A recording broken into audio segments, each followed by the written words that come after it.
আসসালামু আলাইকুম। এটা হচ্ছে মাছরাঙা। এটা একজনে ধরে নিয়ে গেছে এখান থেকে, মানে যেখান থেকে ধরে নিয়ে গেছে আমি চেষ্টা করতেছি ওইখানে ছেড়ে দেওয়ার জন্য। যেখান থেকে ধরে নিয়েছে ওইখানে যদি ছেড়ে দেই তাহলে মোটামুটি ও, আমার যতটুকু ধারণা, ওর মা বা ওর ওর ডাকে ওর মা বা ওর পরিবারের লোকজন ওরে নিয়ে যেতে পারবে। তো আসেন সেখানে নিয়ে ওরে ছাড়ি। এটা খুবই রিস্কি, কারণ হচ্ছে ওর যে ঠোঁট, ও যদি কামড় দেয় একবারে চোখ টোক উঠাই নিয়ে যাবে একবারে।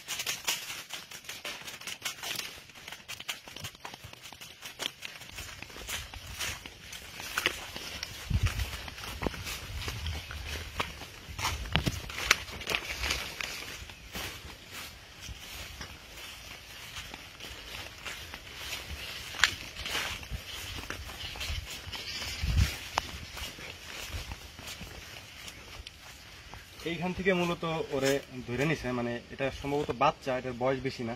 আর এখানে কয়েকটা এই যে ঠোকরের দাগ দেখা যাচ্ছে, হয়তো অন্য কোনো পাখিতে ঠোকরাইছে এটারে। তো হচ্ছে এইটা এখান থেকে যখন কেউ নিছে, যার কাছ থেকে আমি আনছি, আমার মনে হয় এটা হচ্ছে পুকুর, এটা বিশাল একটা পুকুর। তো এই পুকুরের পাশেই ওদের মূলত বাসা থাকে আর কি। কারণ ওরা এমনি কোথাও বাসা বানায় না, এগুলা বাসা বানায় হচ্ছে মাটির ভিতরে। আর এই বাসাগুলি সাধারণত আপনার পুকুর পাড়ে হয়ে থাকে। তো এটা যেহেতু পুকুর আর এখান থেকে যেহেতু নিচে, তো এইখানেই কোথাও ওদের বাসা আছে আর কি। তো এইটারে একটা নির্দিষ্ট জায়গায় ছেড়ে দিব, যাতে মোটামুটি ও ওর ডাকে ওর বাপ মা এসে ওরা নিয়ে যেতে পারে। প্রথমে দেখি ছাড়লেও উঠতে পারে কিনা।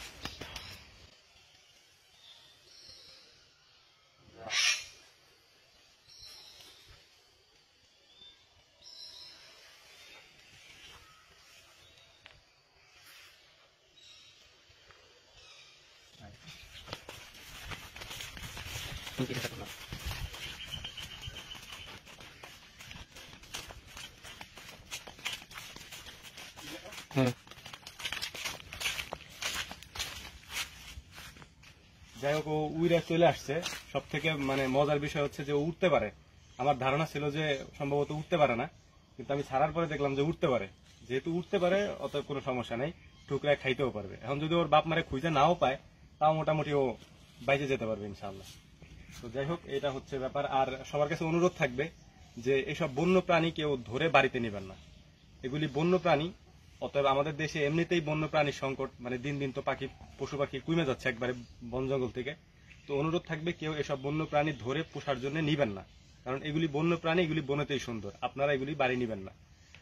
আশা করি আমার কথাগুলি বুঝতে পেরেছেন। আসসালামু আলাইকুম রহমতুল্লাহ।